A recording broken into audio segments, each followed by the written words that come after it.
एखाद्या ॲक्शन चित्रपटात जसा थ्रिल असतो ना, जिथे नायक सगळ्या संकटांना एकटा सामोरा जातो, अगदी तसाच थरार सध्या तामिळनाडूच्या खऱ्याखुऱ्या राजकारणात पाहायला मिळतोय. थलपती विजय सरकार स्थापनेसाठी धडपडतोय, पण इथे काही मोजके आमदार असलेले पक्ष एखाद्या वेटो पॉवर सारखे मोठे अडथळे उभे करत आहेत.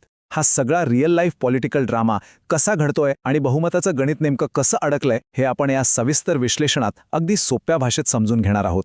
सुरुवात कुठून झाली ते पाहूया.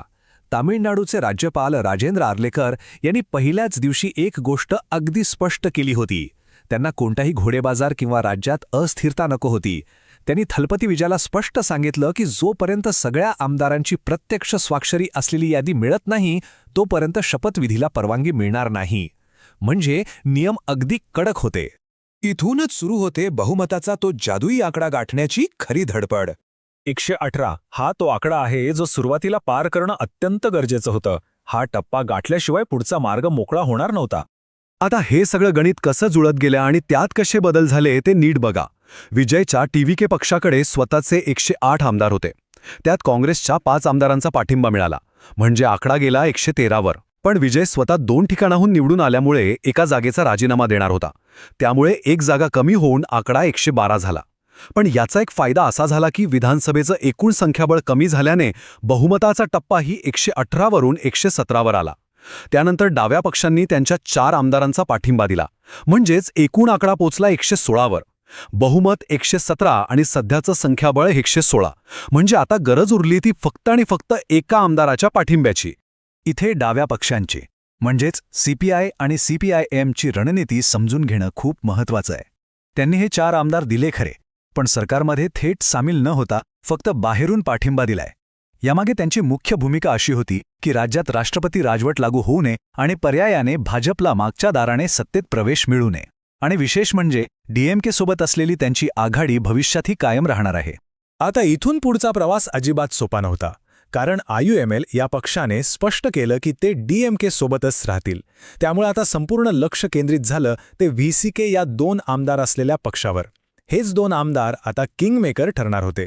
आणि इथेच येतो या नाटकातला पहिला मोठा ट्विस्ट, व्हीसीकेचा ड्रामा. प्रत्यक्ष सह्या कुठे आहेत हाच तो प्रश्न आहे ज्याने सगळी खळबळ उडून दिली. विजय जेव्हा सलग 3ऱ्यांदा राज्यपालांना भेटायला गेला तेव्हा तो व्हीसीकेचा पाठिंबा घेऊन गेला होता. पण गंमत म्हणजे हा पाठिंबा एका ईमेलच्या स्वरूपात होता आणि त्यावर प्रत्यक्ष सह्याच नव्हत्या. मग पुढे काय झालं? राज्यपाल कार्यालयाने तो ईमेल ग्राह्य धरण्यास चक्क नकार दिला. यामुळे शनिवारी सकाळी होणारा आणि राहुल गांधी, मल्लिकार्जुन खरगे यांच्यासारखे दिग्गज नेते उपस्थित राहणार असलेला भव्य शपथविधी सोहळा अनिश्चित काळासाठी लांबणीवर पडला. यात आणखी एक धक्कादायक गोष्ट घडली, ती म्हणजे नियमांचं उल्लंघन झाल्याचं सांगत व्हीसीके पक्षाचं अधिकृत ट्विटर अकाउंटही अचानक सस्पेंड करण्यात आलं.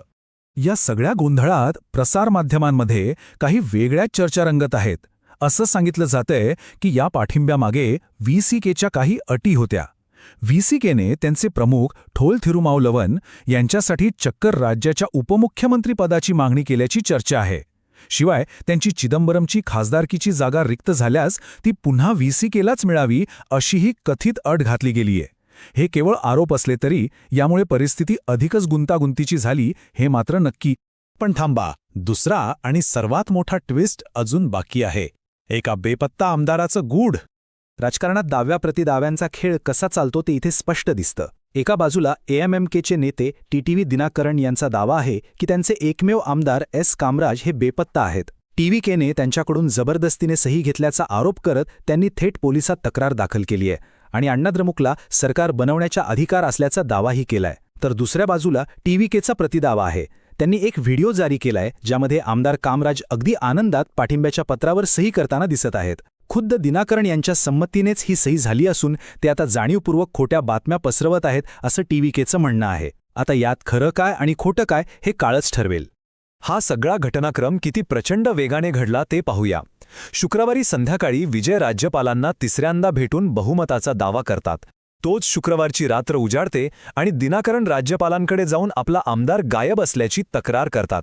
आणि या सगळ्या वेगवान घटनांचा परिणाम असा होतो की शनिवारी सकाळी 11 वाजता होणारा शपथविधी अधिकृतपणे थांबतो.